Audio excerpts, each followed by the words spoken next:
जय हिंद दोस्तों, one rank one pension 3 के ऊपर बड़ी अपडेट। हाँ जी दोस्तों, सबको ऐसे लग रहा है एकदम सिपाही हैं, नायक हैं, हवलदार हैं, नायब सूबेदार हैं, सूबेदार मेजर हैं, हमारी कितनी पेंशन बढ़ोतरी होगी या बढ़ोतरी होगी या नहीं होगी, या सबकी बढ़ोतरी होगी या कुछ एक की बढ़ोतरी होगी, यानी किसकी बढ़ोतरी होगी, कैसे बढ़ोतरी होगी। लेकिन एक बात आज मैं आपके सामने लेके आऊंगा कि यदि अभी तक आप पेंशन 1/7/2019 की ले रहे हो और वो सरकारी आंकड़े हैं, तो उन्होंने पीआईबी रिपोर्ट में 1/7/2021 से संभावित संशोधित पेंशन कितनी रखी थी, उनकी जो कैलकुलेशन है और वो कैलकुलेशन इस पीआईबी रिपोर्ट में दिखाई गई है। और ये पीआईबी रिपोर्ट है, केंद्रीय मंत्रिमंडल ने वन रैंक वन पेंशन के तहत सशस्त्र बलों के पेंशन भोगियों, पारिवारिक पेंशन भोगियों की पेंशन में पुनर्निरीक्षण को 1 जुलाई 2019 से मंजूरी दी है और उसमें दिया है 25.13 लाख से अधिक पेंशन भोगी लाभान्वित होंगे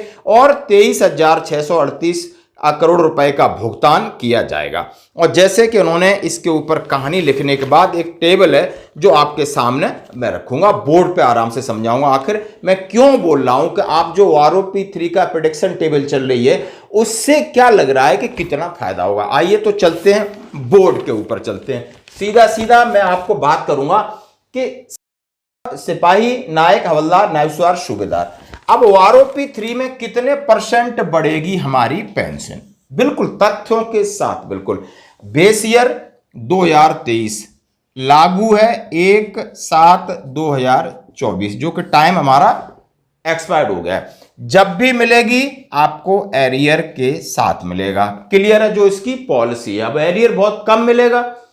अब लेंथ ऑफ सर्विस रैंक का एवरेज, मिनिमम और मैक्सिमम, तीनों 3 आर्म्स का ये इनका कैलकुलेशन रहेगा और इसमें प्रीमेचर को नहीं मिलेगा और 30 जून 2024 तक के रिटायरी जब वो शामिल होंगे। इतनी चीज क्लियर कर ली आपने। आइए अब हम चलते हैं, ये मैं दिखा रहा हूं कि मिनिमम, मैक्सिमम, एवरेज, आखिर इतना क्या फर्क होता है। ये आरओपी 2 के आंकड़े यानी 1/7/2019 को कैसे फिक्स हुआ था। अब जो लेट हो रहा है तो उसमें कौन सी सुधार होकर के आरओपी 3 में जो आपके साथ आएगी, जरा सुनना। सिपाही का मिनिमम 17,363 और मैक्सिमम 19,825, तो हमें फिक्स किया 18,807। सही बात है, 17 साल सर्विस वाला है कि यानी किसी का इंक्रीमेंट या कोई अप एंड डाउन हुआ, किसी का कुछ भी हो सकता है, सर्विस सेम है, रैंक सेम है इसमें, लेकिन ये आपका पार्ट ऑर्डर या जो क्लास या कुछ भी हो सकता है।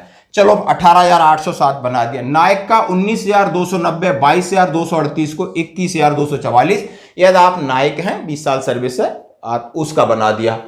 यदि आप हवलदार हैं 20,257 मिनिमम और 23,138, आप समझ लो 3,000 का लगभग यहां फर्क पड़ रहा है, होना नहीं चाहिए।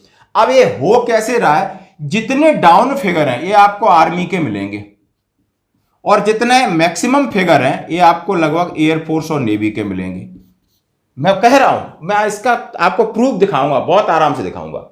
अब नायब सूबेदार का जरा आप चौक जाओगे 21,400 मिनिमम और मैक्सिमम 27,100, यानी 6,300 का फर्क हो सकता है।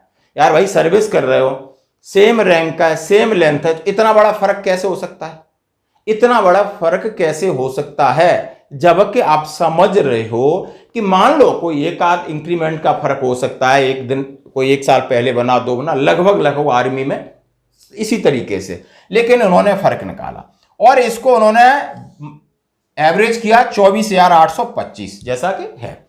अब एक और आंकड़ा चौंकाने वाला, सूबेदार का मिनिमम 26,400, मैक्सिमम 29,600 और 31,000 एवरेज कहां से आया, ये 31,000 एवरेज कहां से आया, है ही नहीं।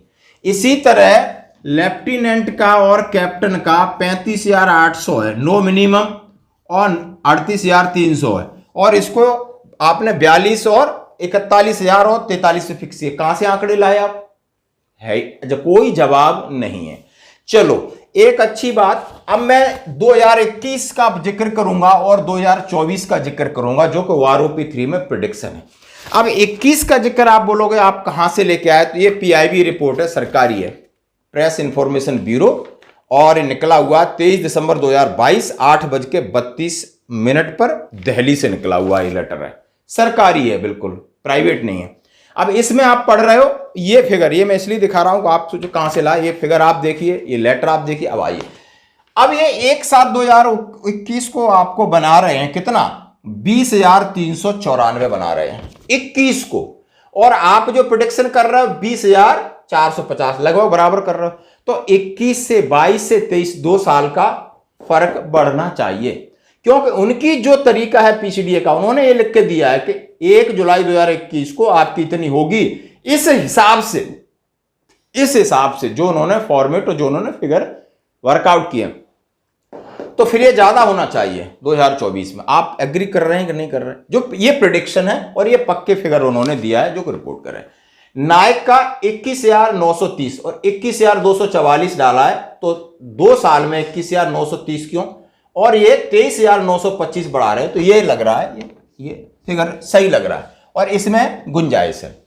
अभी आइए, हवलदार को 22,297 पे इन्होंने किया है और 24,900 पे किया है, तो ये भी तकरीबन ठीक लग रहा है।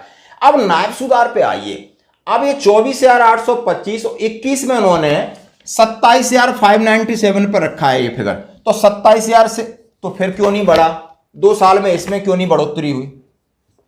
ये मैंने फिगर नहीं, ये फिगर सरकारी है और ये फिगर प्रेडिक्शन के हैं, इसलिए नायब सूबेदार को घाटा इसलिए, नायब सूबेदार की पेंशन कम दिख रही है, बढ़नी चाहिए। जेसीओ का कहीं ना कहीं गड़बड़ है जो सामने दिख रहा है, बहुत बड़ी गड़बड़ थी OROP2 में। अब ये क्यों, ये फिर ज्यादा होना चाहिए जब आपने 21 में यहां पे फिक्स किया है। सूबेदार को आपने 30 पे फिक्स किया तो 33,000 और 34,000 पे चाहिए। सूबेदार मेजर को आपने 38 पे फिक्स किया, आप देख सकते हो सूबेदार मेजर का 38,863 है, समझ सकते हो। अभी मेजर का उन्होंने दिया है 2021 में यानी 19 में था 68,550 और 21 में 70,827। लेफ्टिनेंट कर्नल का 95 से 98, कर्नल का 1,03 से 1,07, ब्रिगेडियर का 1,08 से 1,12, मेजर जनरल का 1,09 से 1,12 और लेफ्टिनेंट जनरल का 1,12 से 1,15। और ये पूरी रिपोर्ट है।